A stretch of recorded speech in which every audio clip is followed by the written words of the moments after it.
Hey guys! So, the step number 3 with food storage is shopping, and I just want to tell you right now, if you go out and buy whatever you want without a plan, then it's not going to work, and you're going to have all this stuff, not know where to store it, and not know what to do with it or use it. So, if you are just joining us on the step 3, I encourage you to go ahead and go back and watch my step 1 on how to find your food storage recipes to start building your food storage, and then my second video on step 2 is creating your shopping list. And I have to apologize that the camera got rotated and it didn't show it on my view, so if you want like snapshots of it, let me know and I can kind of post them in the comments or email them to you. But so this week we are talking about shopping. So you have your food storage recipes, you've created that plan, you have a major shopping lists, which I showed you how to divide up and make the shopping list last week. So what you want to do is divide up your shopping list into, usually it's about 4 categories, it might be 3, but what you want to divide up is you want to divide up all of your cans, like your canned food that you usually cook, so canned broth or salt, baking powder, what are some other things? I do canned green beans, tomato sauce, and sometimes your seasonings, taco seasoning that you might not use a lot of, or onion soup mix.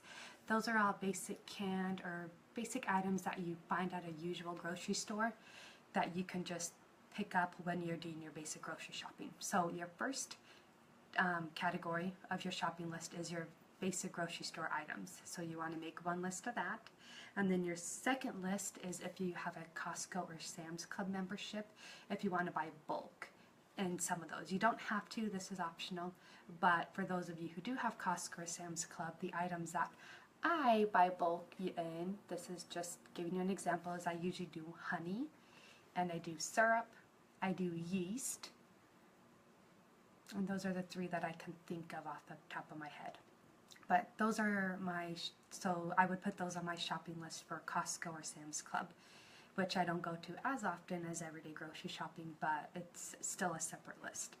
And then the last 2 lists, 3 and 4, are kind of similar, but they're different for me. As I go shopping, I buy a lot of my food storage at the LDS Food Storage Home Center Cannery. It used to be called Cannery. I can send some links to that in the blog or in the links down in the comment section on this post.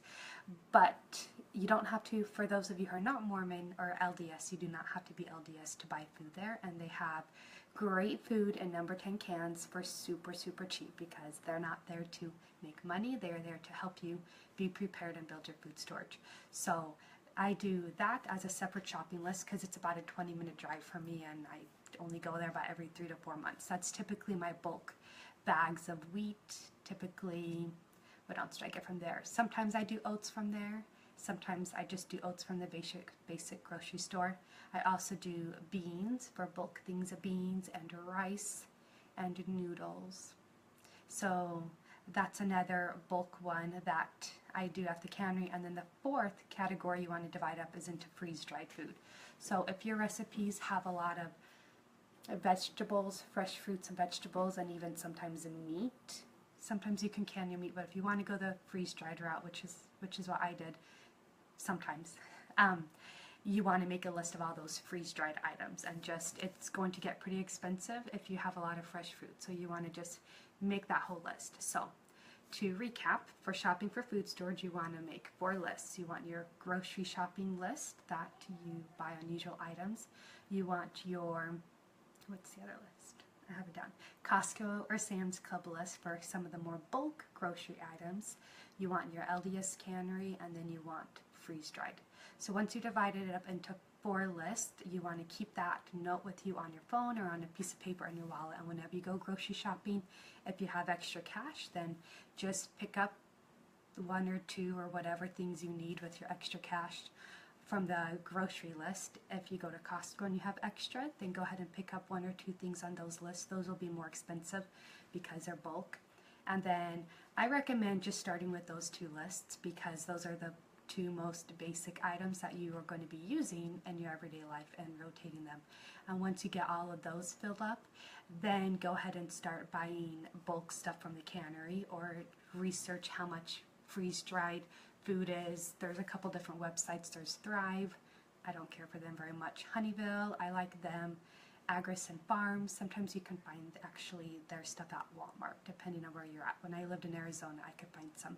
And so when you start shopping for food storage, you don't want to just buy whatever is on sale, especially if you don't use it. You want to actually specifically go off your list of recipes that we have previously planned and made a shopping list, and then start buying from that shopping list here or there. And I want you to keep in mind, it's not going to take a year. It's going to take 2, 3, 4, maybe even 5 years to collect all that you need for your year supply. So it's okay. And don't get frustrated with it. Don't get stressed. It took us 5 years to do it. And that was using a big chunk of our tax refund about 2 years ago to buy a big chunk of freeze-dried stuff, because that's the route I wanted to go.